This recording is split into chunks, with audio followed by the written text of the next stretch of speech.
নমস্কাৰ আজি 30 এপ্ৰিল অসমৰ লগতে ভাৰতৰ বিভিন্ন প্ৰান্তৰ পৰা ৰাতিপুৱাৰ কেইবাটাও খবৰ আহি পৰিছে এই মুহূৰ্তত জনাইছো এটা গুৰুত্বপূৰ্ণ খবৰ এবাৰ মুছলমানক টাৰ্গেট কৰিছে প্ৰধানমন্ত্ৰী মোদীয়ে মুছলমানক কংগ্ৰেছ চৰকাৰে ওবিসি কোটাত সংৰক্ষণৰ সিদ্ধান্ত লৈছিল 2024 চনত বিজেপি চৰকাৰ গঠন কৰিব পাৰিলে আৰু মোদী প্ৰধানমন্ত্ৰী হ'ব পাৰিলে মুছলমানৰ নামত থকা সংৰক্ষণ বাতিল কৰা হ'ব বুলি ঘোষণা কৰিছে পৰৱৰ্তী খবৰ প্ৰধানমন্ত্ৰী নৰেন্দ্ৰ মোদীৰ শাসনকালত 25 কোটি মানুহে দৰিদ্ৰতাৰ কবলৰ পৰা মুক্তি পাইছে ইয়া আমাৰ চৰকাৰৰ বৃহৎ সফলতা বুলি মন্তব্য কৰিছে নৰেন্দ্ৰ মোদীয়ে আন এটা খবৰ সংৰক্ষণ মানে দেশৰ দৰিদ্ৰ জনজাতীয় দলিত আৰু পিছপৰা লোকসকলৰ ন্যায্য অংশগ্ৰহণ আৰু নৰেন্দ্ৰ মোদীয়ে ব্যক্তিগতকৰণক অস্ত্ৰ কৰি আপোনালোকৰ পৰা এই অধিকাৰ কাঢ়ি নিব বিচাৰিছে এবাৰ প্ৰধানমন্ত্ৰী নৰেন্দ্ৰ মোদীৰ বিৰুদ্ধে এই মন্তব্য কৰিছে কংগ্ৰেছ নেতা ৰাহুল গান্ধী পৰৱৰ্তী খবৰ বিজেপিয়ে চলে বলে কৌশলে এতিয়া বিৰোধী নেতাসকলক গ্ৰেপ্তাৰ কৰি আছে যোনে বিজেপিৰ বিৰুদ্ধে মন্তব্য কৰে তেওঁকে এৰেষ্ট কৰা হয় এইবাৰ ৰিতম সিঙক গ্ৰেপ্তাৰ কৰা কাৰ্য গণতন্ত্ৰৰ পৰিপন্থী বুলি মন্তব্য কৰিছে কংগ্ৰেছে নিৰ্বাচনী প্ৰক্ৰিয়া চলি থকাৰ মাজতে চৰকাৰী কাম-কাজক সমালোচনা কৰাৰ বাবেই অসম প্ৰদেশ কংগ্ৰেছ কমিটিৰ ৱাৰ ৰুমত কাম কৰা ৰিতম সিঙক অসম আৰক্ষীয়ে গ্ৰেপ্তাৰ কৰিছে চৰকাৰৰ নীতি আৰু কাৰ্যসূচীক সমালোচনা কৰাৰ অধিকাৰ সকলোৰে ভাৰতীয় নাগৰিকৰে আছে আৰু নিৰ্বাচনী প্ৰক্ৰিয়াৰ মাজত আৰক্ষীয়ে এনেধৰণে বিৰোধী পক্ষৰ মুখ বন্ধ কৰিবলৈ চলোৱা অপচেষ্টাক অসম কংগ্ৰেছ কমিটিৰ সভাপতি ভূপেন কুমাৰ বৰাই এই কাৰ্যটোক গৰিহণা দিছে পৰৱৰ্তী খবৰ উৎকোচ দি চৰকাৰী চাকৰি লোৱাটো এতিয়া অতীতৰ কথা ভাৰতীয় জনতা পাৰ্টিৰ মিত্ৰজোঁট চৰকাৰৰ নৱ বিকশিত অসমত কেৱল মেধাইহে আপোনাক এটা চাকৰি দিব পাৰিব ইয়াৰ প্ৰমাণ যোৱা 2.5 বছৰত আটাইতকৈ স্বচ্ছভাৱে প্ৰদান কৰা প্ৰায় 1 লাখ চাকৰি এই ধাৰাবাহিকতা ৰক্ষা কৰি 2024 চনৰ ভিতৰত আৰু 50,000 চাকৰি প্ৰদান কৰা হ'ব বুলি প্ৰতিশ্ৰুতি দিছে মুখ্যমন্ত্ৰী হিমন্ত বিশ্ব শৰ্মাই মুখ্যমন্ত্ৰী শৰ্মাই কৈছে মোৰ শাসনকালত এটকাও লৈ চাকৰিৰ নামত এটকাও উৎকোচ লোৱা হোৱা নাই কিন্তু কংগ্ৰেছৰ সময়ত উৎকোচ লৈ চাকৰি দিয়া হৈছিল আৰু কংগ্ৰেছৰ সময়ত দালালি ৰাজ চলিছিল আৰু মোৰ কাৰ্যকালত প্ৰায় 2.5 বছৰত 1 লাখ চাকৰি দিছো কাৰোৰ পৰা 1 টকাও লোৱা নাই স্বচ্ছভাৱে মেধাৰ ভিত্তিতহে প্ৰদান কৰিছো বুলি ঘোষণা কৰিছে মুখ্যমন্ত্ৰী শৰ্মাই আন এটা খবৰ বিজেপিৰ সমৰ্থক হলেই যেন 7 খুন মাপ হৈ যায় মহিলা নিৰ্যাতনকাৰীলৈ ইমান দৰত কিয় বিজেপিৰ মহিলা সবলীকৰণৰ কথা কোৱা মোদী কিয় নিমাত হৈ আছে মহিলা শোষণকাৰীৰে মহিলা সবলীকৰণ কিমান দূৰ সম্ভৱ এবাৰ কংগ্ৰেছ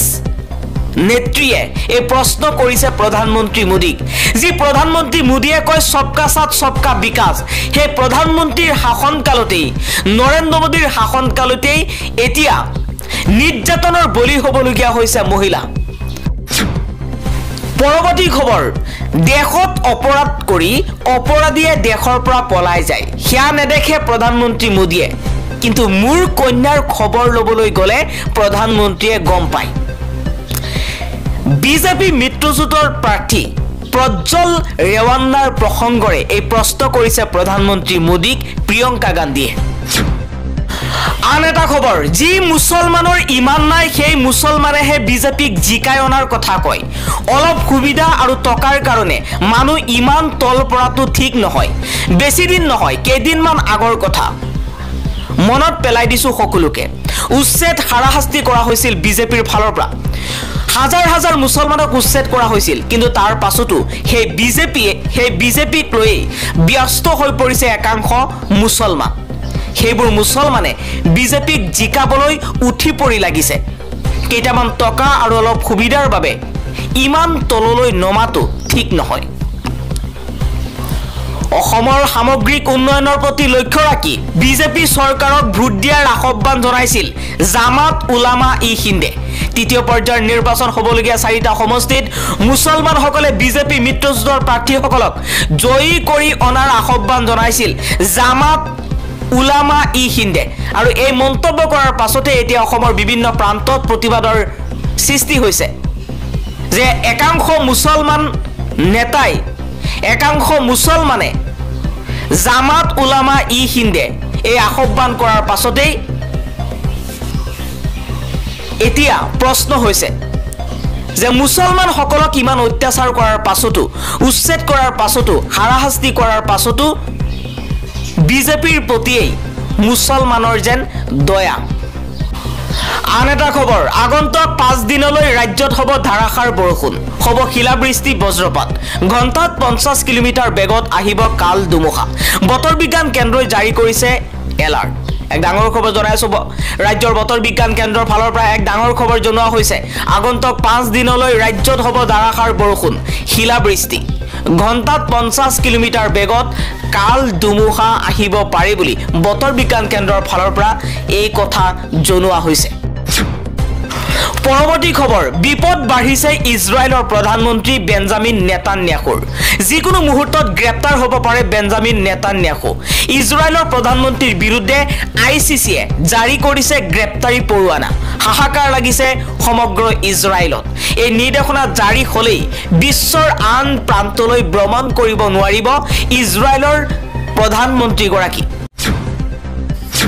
এই মুহূৰ্তত জনাইছো এটা গুৰুত্বপূৰ্ণ খবৰ, প্ৰধানমন্ত্ৰী নৰেন্দ্ৰ মোদীৰ সাম্প্ৰদায়িক মন্তব্যৰ বিৰোধিতা কৰাৰ বাবেই আটক কৰা হৈছে বিজেপিৰ সংখ্যালঘু মৰ্চাৰ নেতাক। শনিবাৰে ৰাজস্থান আৰক্ষীয়ে আটক কৰিছে বিকানেৰৰ প্ৰাক্তন সংখ্যালঘু মৰ্চাৰ নেতা উছমান গনিক। পৰৱৰ্তী খবৰ, মুছলমান অবিহনে বিজেপি শূন্য, ধুতি লুঙি আঁঠুৱা কম্বল সূতা, এই 5টা আছিল কংগ্ৰেছ চৰকাৰৰ পঞ্চ অমৃত।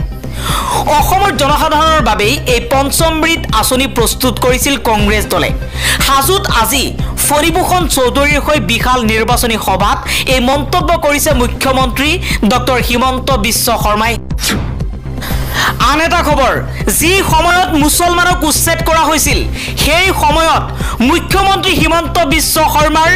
মিয়া প্ৰীতি ক'ত আছিল? আজি প্ৰশ্ন কৰিছে ABMCৰ নেতা টাইছন হুছেইনে। টাইছন হুছেইনে কৈছে 2024 চনৰ নিৰ্বাচন আহিছে বাবেই এতিয়া হিমন্ত বিশ্ব শৰ্মাই মুছলমান অধ্যুষিত অঞ্চলত নিৰ্বাচনী প্ৰচাৰ চলাই আছে আৰু মুছলমানক মাটিৰ পট্টা দিয়াৰ কথা ঘোষণা কৰিছে। কিন্তু প্ৰশ্ন হৈছে, যি সময়ত মুছলমান লোকক উচ্ছেদ কৰা হৈছিল সেই সময়ত মুছলমানৰ প্ৰতি দৰদ নাছিল নেকি বিজেপি চৰকাৰৰ? কোনো ৰাজনৈতিক দলৰ মতে ABMCয়ে উঠা বসা কৰা নাই। নিৰ্বাচনৰ আগতেই হওক বা পিছতেই হওক ABMCয়ে BTC অঞ্চলৰ মাটিৰ অধিকাৰ, গোষ্ঠী সংঘৰ্ষত ক্ষতিগ্ৰস্ত হোৱা পৰিয়ালসমূহৰ ক্ষতিপূৰণকে আদি কৰি যিখিনি মৌলিক অধিকাৰ সেই মৌলিক অধিকাৰৰ দাবী কৰিয়েই যাব। আজি বিজেপি চৰকাৰৰ বিৰুদ্ধে এই মন্তব্য কৰি টাইছন হুছেইনে হুংকাৰ দিছে যে মুছলমানসকলক লৈ, মুছলমানৰ আৱেগক লৈ খেল নেখেলিব বিজেপি চৰকাৰক, লগতে মুখ্যমন্ত্ৰী হিমন্ত বিশ্ব শৰ্মাকো সকীয়াই দিছে।